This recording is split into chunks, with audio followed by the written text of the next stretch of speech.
밀세.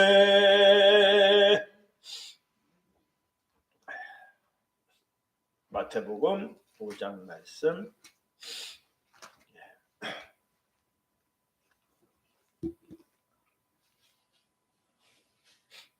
7절, 8절, 9절까지입니다. 세 가지만 하겠습니다. 긍휼히 여기는 자는서부터 화평케 하는 5장 7절로부터 9절까지 말씀 한 목소리로 합독하시겠습니다. 긍휼히 여기는 자는 복이 있나니 그들이 긍휼히 여김을 받을 것이며 마음이 청결한 자는 복이 있나니 그들이 하나님을 볼 것이며 화평하게 하는 자는 복이 있나니 그들이 하나님의 아들이라 일컬음을 받을 것임이요. 아멘. 기도하시겠습니다.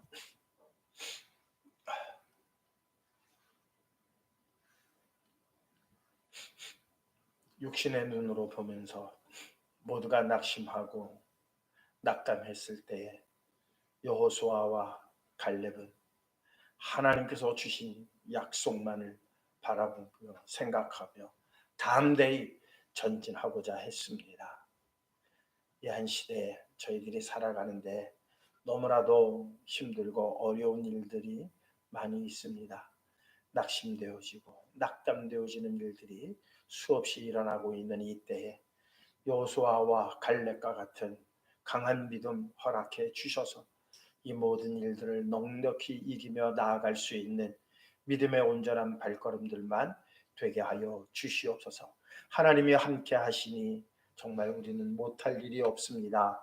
그렇게 다짐하며 외치며 또한 하나님 앞에 찬양 올려드리며 모든 일들을 감당하여 나아갈 수 있는 믿음의 사람들로 하나님께서 온전하게 붙들어 주시는 가운데에 믿음이 없음으로 말미암아 책망듣지 아니하도록 하나님 역사하여 주시옵소서. 이 저녁에 함께 모여 예배드리는 모든 심령들 위에 한없는 은혜의 은혜를 더하여 주시옵소서. 사랑 많으신 예수 그리스도의 이름으로 기도하옵나이다. 아멘. 네.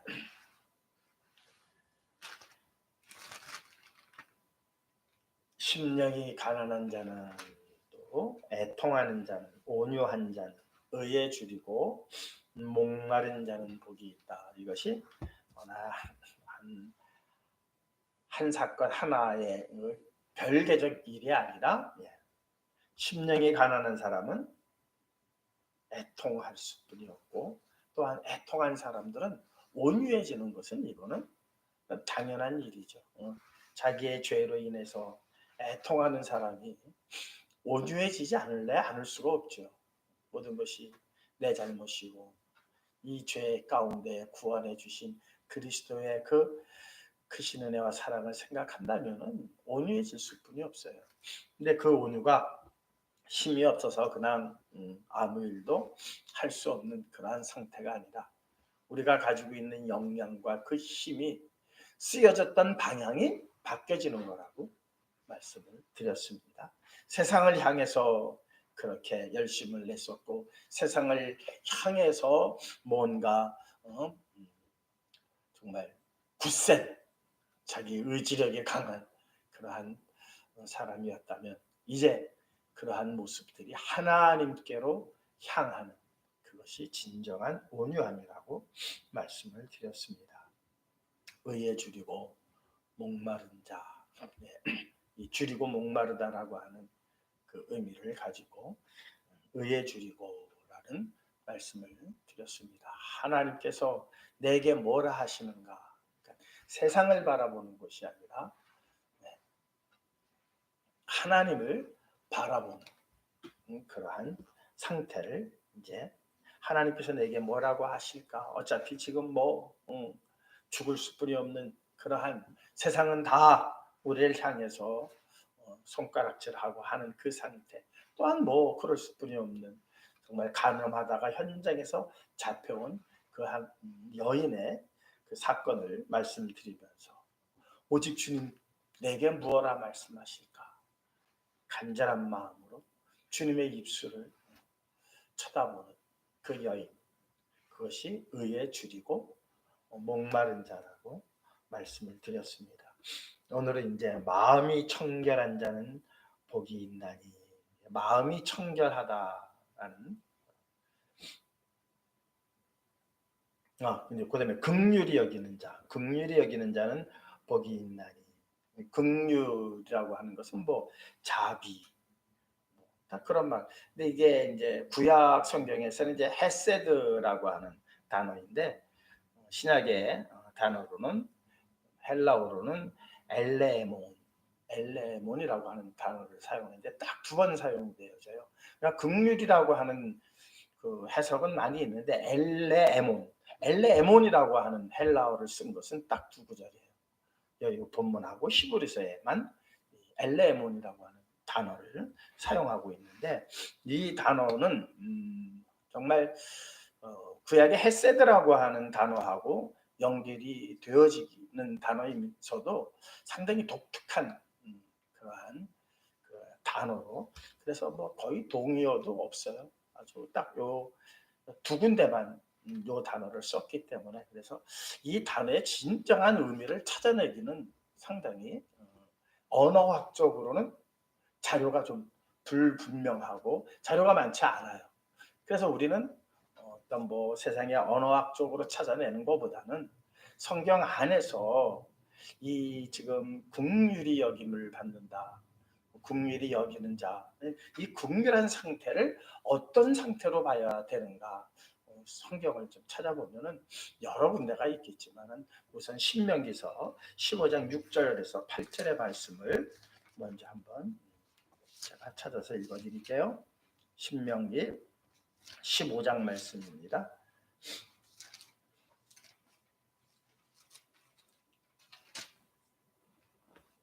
6절에서 8절까지. 내 하나님 여호와께서 내게 허락하신 대로 내게 복을 주시리니 내가 여러 나라에 꾸어 줄지라도 너는 꾸지 아니하겠고, 내가 여러 나라를 통치할지라도 너는 통치를 당하지 아니하리라. 이게 이스라엘에 대한 하나님의 복이에요. 내 하나님 여호와께서 내게 주신 땅 어느 성읍에서든지 가난한 형제가 너와 함께 거주하거든, 그 가난한 형제에게 내 마음을 완악하게 하지 말며 내 손을 움켜쥐지 말고, 8절에 반드시 내 손을 그에게 펴서 그에게 필요한 대로 쓸 것을 넉넉히 구워주라. 넉넉히. 그러니까 이거 계산해서 나한테 무슨 뭐 이 긍휼이라고 하는 단어를 구약에서 찾아보면 이제 하나님께서 우리에게 주시는 그 긍휼하심을 우리는 도대체 어떻게 해야 그 하나님의 긍휼하심을 조금 흉내라도 내볼 수 있을까? 흉내뿐이면 내죠. 우리가 뭐 하나님의 긍휼하심과 견줄 만한 그 긍휼을 우리는 가질 수가 없어요. 그러니까 어느 정도로 우리가 해야 하나님께 네가 정말 상대들을 긍휼히 여기는구나, 그 긍휼함을 그래도 조금이라도 인정받을 수 있는 그런 여지가 어디에 있을까 찾아보니까는 가난한 자에게 넉넉히 구워주라는 거예요. 넉넉히. 그러니까 지금 이 사람이 오늘 살아가기 위해서 10,000원이 필요한데 저 10,000원만 빌려주시면 안 되겠습니까? 10,000원? 뭐 혹시 8,000원이면 안 될까? 깎지 말고 10,000원만 딱 채워주지 말고 넉넉하게. 참 이게 요즘은 쉽지가 않아요. 정말 가난해서, 정말 없어서 어떻게 뭐 구걸하는 자들이 아니라 이것을 업으로 삼는 사람들이 있어 나가지고 참 이거 구별한다는 게 쉽지가 않은 세상에 지금 우리가 살고 있어요. 그러나 지금 긍휼이라고 하는 단어가 그러니까 참 요즘은 이 긍휼을 시행하기가 너무너무 어려워요. 그런데 이것을 그냥 하나의 자비와 자손으로만 생각을 한다면은 이것 또한 문제가 있는 거예요. 왜? 기독교보다도 더 가난한 자들에게, 이웃들에게 자선하고 하는 단체들이 너무 많거든요. 거기에 비하면 교회가 하는 일들은 이거 별게 아니더라고요. 그러니 이게 참 그런 일들을 이걸 우리가 어떻게 감당해야 하나. 정말 넉넉히 구워진다라고 하는 게 무엇인가 생각을 해보니까 이 넉넉히라고 하는 단어도 또 한 가지 우리가 깊게 생각을 해야 돼요. 10,000원이 필요한 사람을 째째하게 8,000원만 주지 말고, 또 그렇다고 딱 맞춰서 10,000원만 주지 말고 12,000원을 주라. 이게 넉넉함이냐? 그건 아니라는 거예요. 여기에 또 숨겨진 하나님의 의미는 지속적으로 계속해서, 왜냐하면 하나님께서 우리에게 행하신 게 그렇거든요. 하나님께서 우리에게 행하신 게, 요즘 우리가 민수기서를 봐왔잖아요. 새벽마다 민수기서를 저도 함께 이렇게 참 민수기서 뭐 레위기서 이런 데를 처음으로 이렇게 처음부터 끝까지 설교해 보기도 저도 처음이에요. 저도 처음이라. 그런데 그 설교를 하다 보니까는 야, 하나님께서 이렇게 탈 많고 말 많고 죄 가운데 있는 이들을 하나님께서 그래도 끝까지 계속해서, 민수기 26장에 보니까는 두 번째 정말 이스라엘 백성들을 다시 계수했는데 그저 처음 나올 때보다도 한 1,800여 명 줄어든 정도. 그러나 200만이라고 하는, 남자는 한 60만이라고 하는 숫자를 그대로 유지했더라고요. 사막 그 광야라는 데가 숫자가 줄어드는 곳이고 그렇지, 이것이 늘어나고 그 인원수를 유지할 수 있는 것은 결코 광야라 할 수가 없거든요. 광야라고 하는 것은 정말 사람들이 살 수 없는 그러한 곳이기 때문에 인구가 줄어야 마땅한 그 땅에도 하나님께서 그 200만이라고 하는 그 이스라엘 민족을 40년을 이끄셨다라고 하는 것은 하나님께서 끊임없이 만나를 공급하시고 메추라기를 공급하시고, 또한 물이 없을 때는 반석을 쳐서라도, 반석을 명해서라도 하나님께서 물을 공급하셨기 때문이다.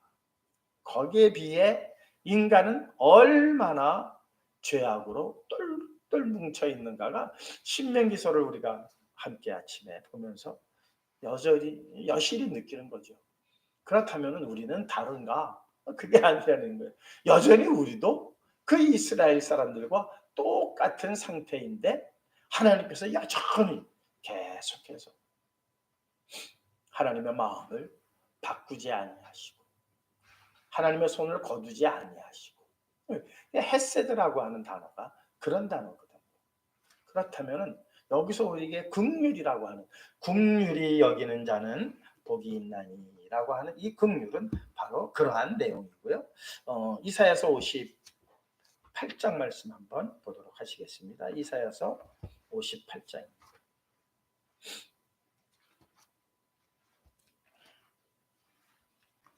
이사야서 58장 7절 말씀. 또 줄인 자에게 내 양식을 나누어 주며 유리하는 빈집을 집에 들이며 유리하는 빈민을 집에 들이며 헐벗은 자를 보면 입히며 또 내 권력을 피하여 스스로 숨지 않는 것이 아니겠느냐. 참 아마 이런 부분들을 우리가 또 한 여인을 생각을 한다면은 사렙자 과부가 생각이 나요. 정말 일전에도 말씀을 드렸지만 먹을 양식이라는 게 없어요. 없는데도 선지자로 여겼던, 나그네로 여겼던, 일단 엘리야가 왔을 때에 내게 음식을 좀 달라고 했을 때 뭐 여러 가지 변명과 이유를 할 수는 다 있어요. 그리고 정말 완곡하게 거절을 할 수가 있죠. 그런데 내가 있는 것이 이건데 여기서 절반을 드리겠습니다. 다시 말해 절반은 자기 몫이라 그랬어요. 아들 몫에서 떼지는 않았을 거라. 자기 몫에서 엘리야를 선지자로 영접을 했던, 아니면은 나그네로 영접을 했던 이 여인은 상대에 대한 긍휼의 마음을 가지고 있었다는 거죠. 아, 이 사람이 나보다 더 하겠구나. 그러니 내게 와서 양식을 달라 하는 것 아니, 나는 요거 있는데 이것을 달라 할 정도라면 어떤 사람이에요? 나보다 형편이 더 어렵다는 거죠. 그 여인이 그것을 주게 되어지죠. 그때 그 집에 기름병에 기름이 마르지 아니하고 밀가루통에 밀가루가 끊어지지 아니하는 이 엄청난 하나님의 복을 받게 되지 않습니까? 네. 다시 본문으로 돌아가겠습니다.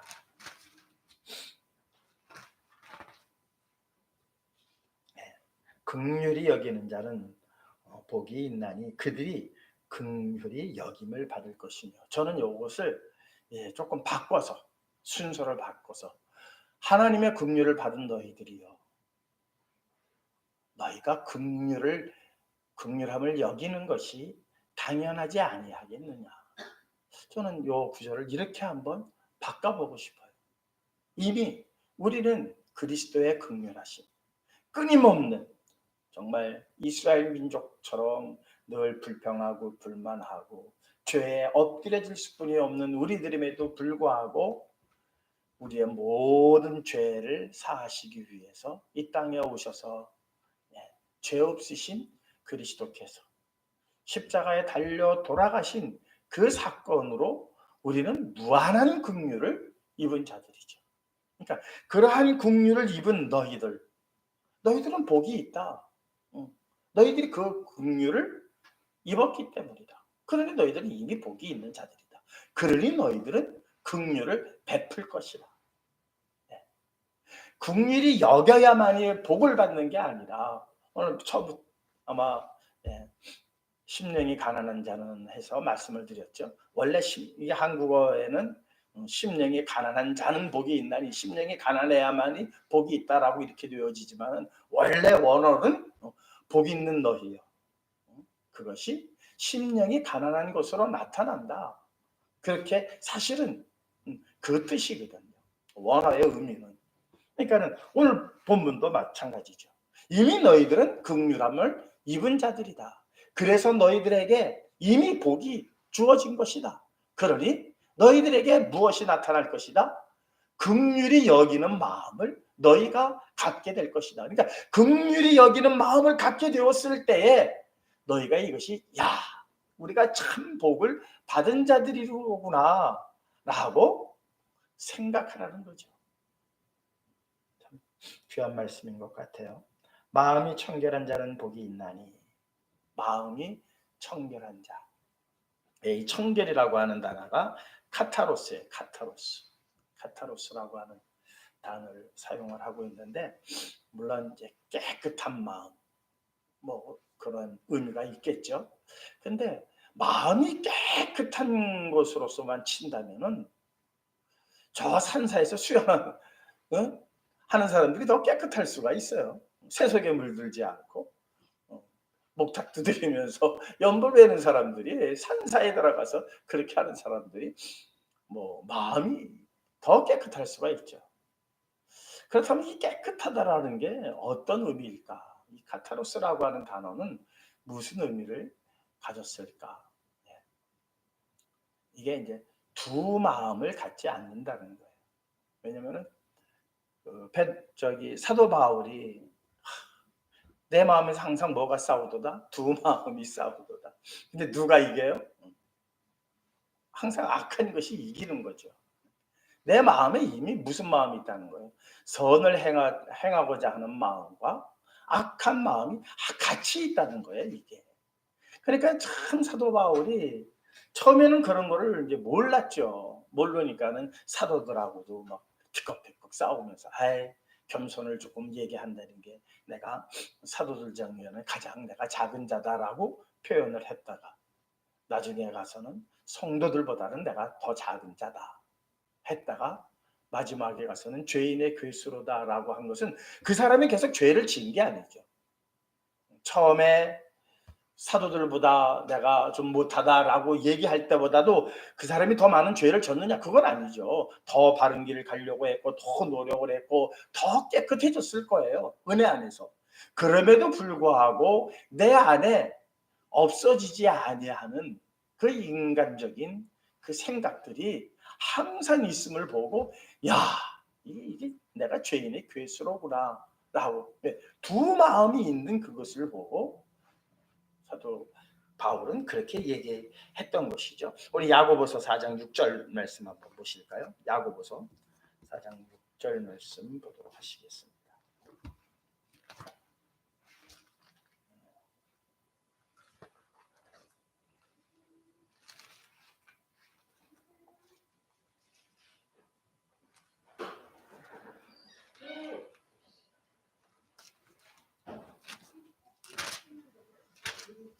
그냥 받으세요. 야고보서 4장 6절 말씀 제가 읽어드리겠습니다. 그러나 더욱 큰 은혜를 주시나니 그러므로 일렀으되 하나님이 교만한 자를 물리치시고 겸손한 자에게 은혜를 주신다고 하였느니라. 그런즉 너희는 하나님께 복종할지어다. 마귀를 대적하라. 그러면 너희를 피하리라. 하나님을 가까이 하라. 그러면 너희를 가까이 하시리라. 죄인들아 손을 깨끗이 하라. 두 마음을 품은 자들아 마음을 성결하게 하라. 그러니까 청결하다라고 하는 반대가 뭐냐면 두 마음을 가졌다는 거예요. 두 마음. 두 마음을 갖게 되어지면은 이것은 청결할 수가 없다는 거죠. 마음은 한 가지여야 한다는 거예요. 한 가지여야 한다는 거예요. 특히 성도들의 마음이 청결할 수 있는 것은 믿음 안에서거든요. 믿음 안에서. 그래서 베드로가 예수님께서 이제 갈릴리 호숫가에서 배를 타고 갈 때 예수님께서 물 위로 걸어오시죠. 주님께서 뭐라고 그러세요? 이제 베드로가 먼저 저도 좀 걷게 해주시옵소서. 오너라 했을 때에 베드로는 마음이 청결했던 거예요. 걸을 수 있겠구나. 그걸 걸은 거예요. 아무 의심이 없었어요. 그런데 사나운 물결을 보고 뭐 한 거예요? 흔들린 거죠. 빠질 수 있겠구나. 그러니까 주님만 바라보던 상태에서 바다를 보는 두 가지를 함께 생각했을 때에 그는 물에 빠질 수뿐이 없었죠. 그러니까 주님께서 말씀하시기를 믿음이 적은 자여 내가 어찌 의심하였느냐라고 하는 책망을 받게 되어지죠. 그러니까 의심하는 상태, 그러니까 정말 말씀의 모든 것들에 대한 의심, 그 의심은 청결의 반대인 것이죠. 그러니까 청결한 자라고 하는 것은 어떤 상태입니까? 말씀을 그대로 받아들이는 거예요. 참 쉽지 않죠. 말씀을 그대로 받아들인다는 게 얼마나 어려운 건지 몰라요. 왜? 우리가 처한 환경과 처지와 상황이라는 게 있기 때문에 우리는 언제든지 처음에는 확신을 갖고 나가다가도 베드로가 물에 빠진 것처럼 물결을 보면 우리도 여지없이 의심이 들 수뿐이 없거든요. 이러한 두 가지의 마음이 바로 청결에 반대되는 그러한 상태라면 청결한 자는 복이 있나니 무엇하다? 너희가 하나님을 볼 것입니다. 그러면은 우리가 하나님을 볼 수 있는 상태는 어떤 상태입니까? 의심이 없어야 하나님을 볼 수 있다는 거예요. 하나님을 보는데 의심을 갖는다는 것?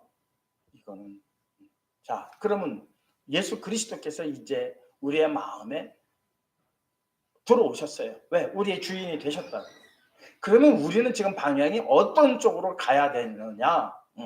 이제 예수 그리스도를 모신 자, 너희들에게 나타나는 현상이 있으니 주의 얼굴을 본 자들이니 너희들에게 나타난 현상이 있으니 무엇해지리라? 의심이 없어지리라. 두 마음을 품지 아니하리라. 두 마음을 품지 않는다는 게 얼마나 복된 일이냐. 그러니까 뭐 세상의 어떠한 이치와 세상의 어떠한 가치로 얘기한다면은 세상은 콧방귀 끼죠. 그게 뭘 어떻게 해서든지 남을 속여서 내가 아는 정보를 가지고 땅을 한 평 더 사서 한 몇 년만 지나면은 5배, 10배로 튀어오르는데 거기에 무슨 청결이 필요하고 거기에 무슨 양심이 필요하고 너도 나도 그러는 세상에 이러한 상태, 그러니까 하나님을 본 자, 예수 그리스도를 마음에 품은 자들은 절대로 할 수 없는 일들이죠. 우리는 그러한 일이 있어도 이거 아니야. 이렇게 살아서는 안 되라고 하는 그러한 마음을 품었다는 것은 결국 그리스도가 나를 주장하신다는 거고, 그리스도께서 나를 주장하시니 결국 나를 어떻게 하시겠다? 한 마음으로 나가게 하겠다. 다시 말해 너의 마음을 청결하게 하겠다.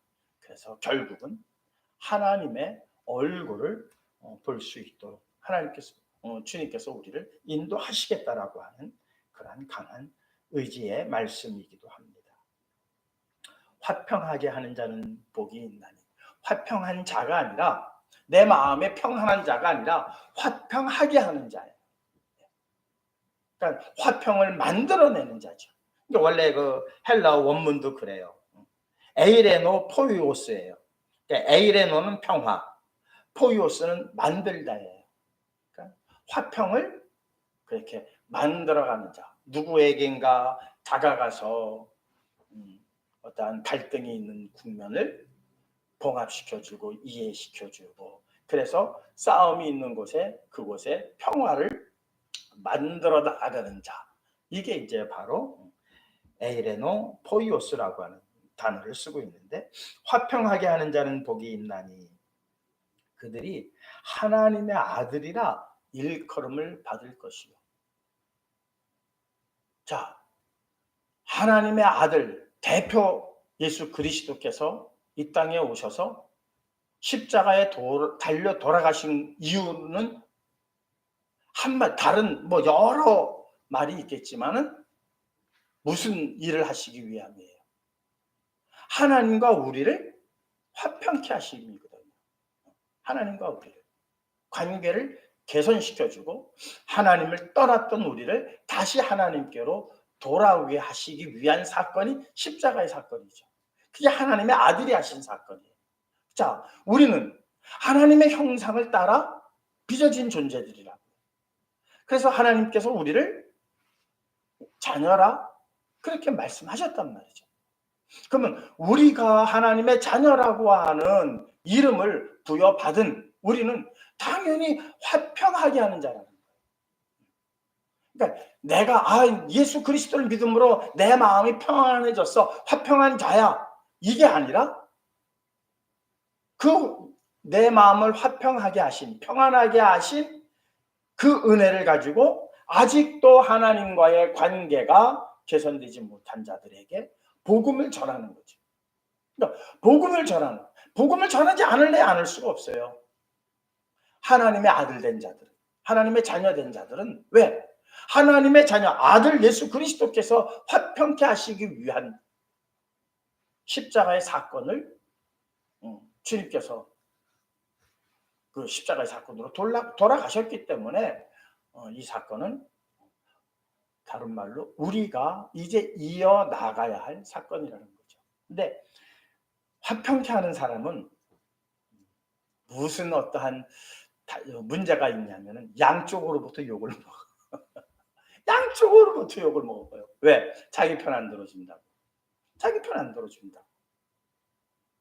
둘이 싸우는데 어느 한편의 얘기를 이렇게 들어서 얘기해 줄 수가 없거든요. 그러다 보니까 이 화평케 하는 자는 양쪽으로 욕을 먹을 수뿐이 없어요.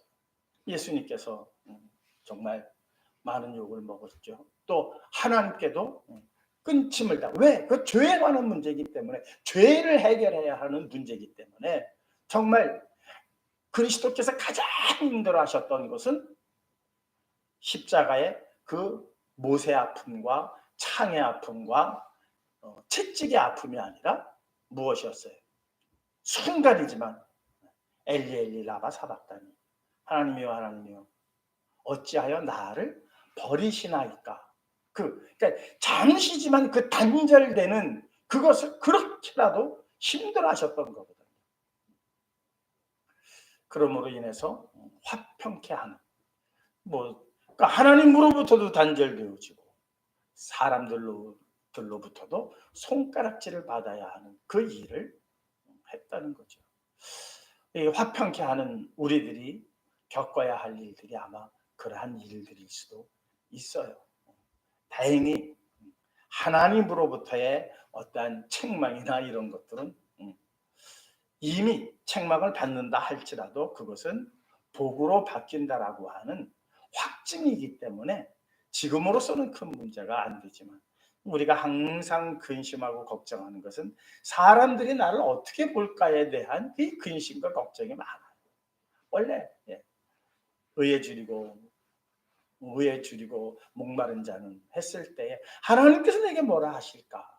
하나님께서 내게 뭐라 하실까에 관심을 가져야 되는데 아직 우리가 미숙한 거죠.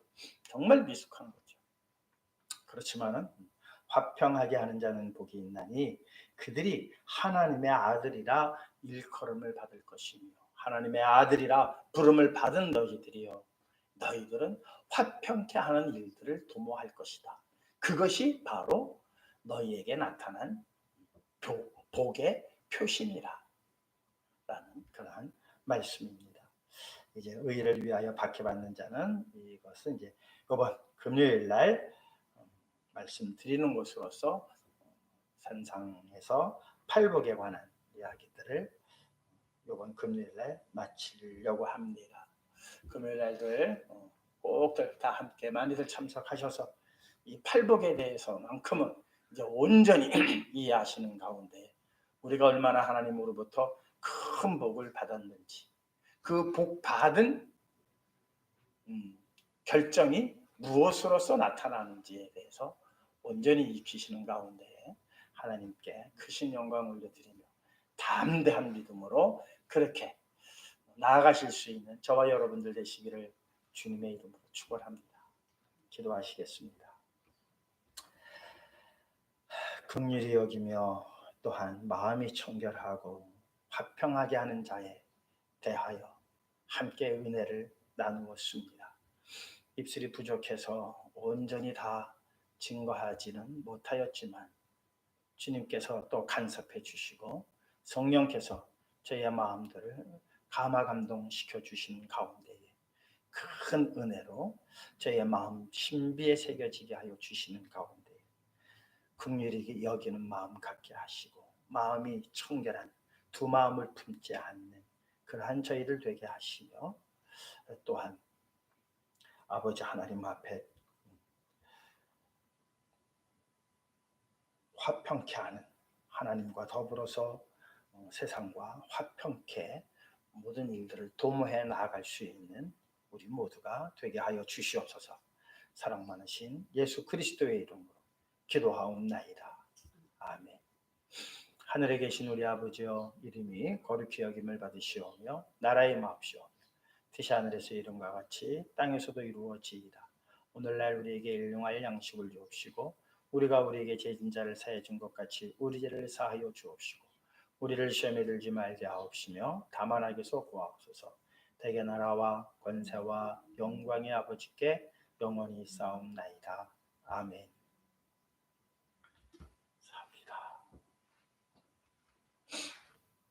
수요일 날들은 많이들 못 들어오시네. 수요일 날 많이 하는데 어쨌든 금요일 날 총정리해서 해드리겠습니다. 하나님께 영광의 박수 올리고 마칩니다.